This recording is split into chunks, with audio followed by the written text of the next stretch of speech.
नमो नारायण भक्तों, आज हम चर्चा करेंगे कुछ इस विषय में कि साधकों की साधना जो सिद्ध नहीं हो रही है। कुछ कुछ साधक ऐसे होते हैं जिनकी साधना सिद्ध नहीं होती है।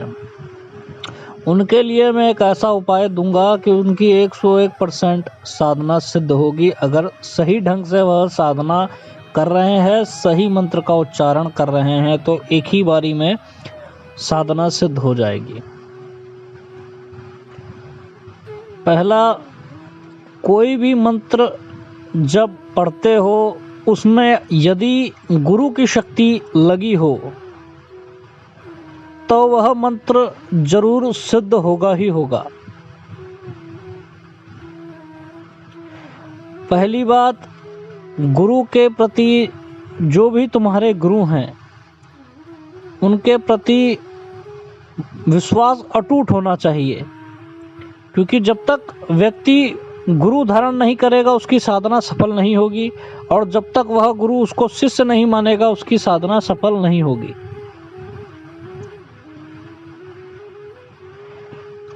मंत्र के उच्चारण के बाद जो मंत्र पढ़ते हैं, मेरी भक्ति गुरु की शक्ति फुरो मंत्र ईश्वरो वाचा, यह मंत्र पढ़ोगे तो गुरु की शक्ति उस मंत्र में लग जाएगी।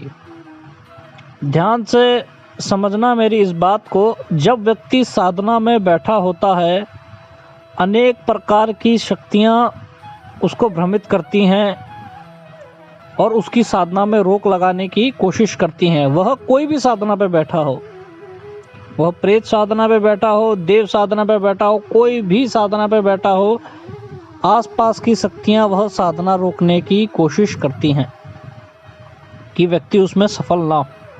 तो जो भी सुरक्षा कवच में अपनी गुरु की शक्ति लगाता है, उसमें उसकी गुरु की शक्ति भी चलने लग जाती है।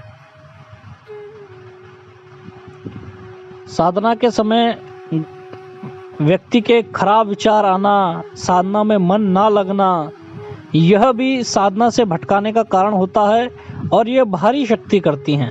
बहुत साधकों के यह भी प्रश्न आते हैं कि हम साधना पर बैठते हैं परंतु बैठते ही हमको गंदे विचार हमारे दिमाग में चलने लग जाते हैं। तो यह वही कारण है जिसमें व्यक्ति के साथ बाहरी शक्ति कोई कुछ कर रही हो। इसके लिए जो अपना सुरक्षा कवच है उसमें गुरु की शक्ति जरूर लगाएं।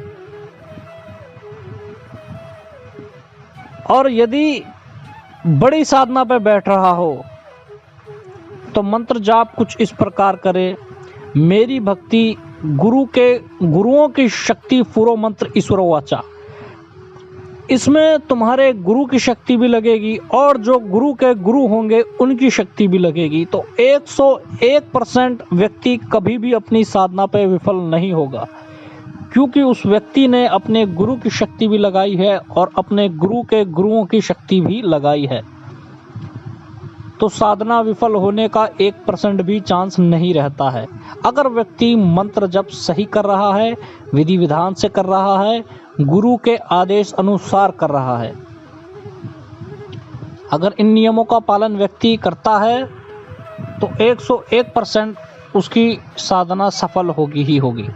अच्छे मन से करे।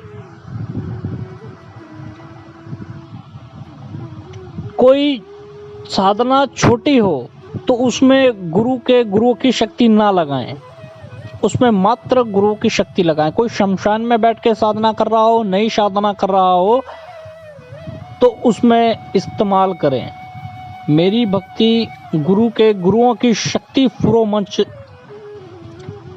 इस प्रकार से। अगर व्यक्ति नियमित तौर से डेली साधना कर रहा है तो डेली इस मंत्र की आन लगाए, मेरी भक्ति गुरु के गुरुओं की शक्ति फुरो मंत्र ईश्वरो वाचा, यह मंत्र है। इसको यदि व्यक्ति प्रयोग करता है तो 101% उसकी साधना कोई भी विफल नहीं होगी। और मंत्र जप करते समय स्वर ना टूटे, मंत्र ना टूटे, इसका विशेष ख्याल रखें। मैंने धीरे धीरे मंत्र इसलिए ही बोला है कि स्पष्ट रूप से सभी के समझ आ जाए। कई बार बोला है ताकि स्पष्ट रूप से समझ आ जाए, किसी को भी किसी प्रकार की समस्या ना रहे। जय माई की। नमो नारायण।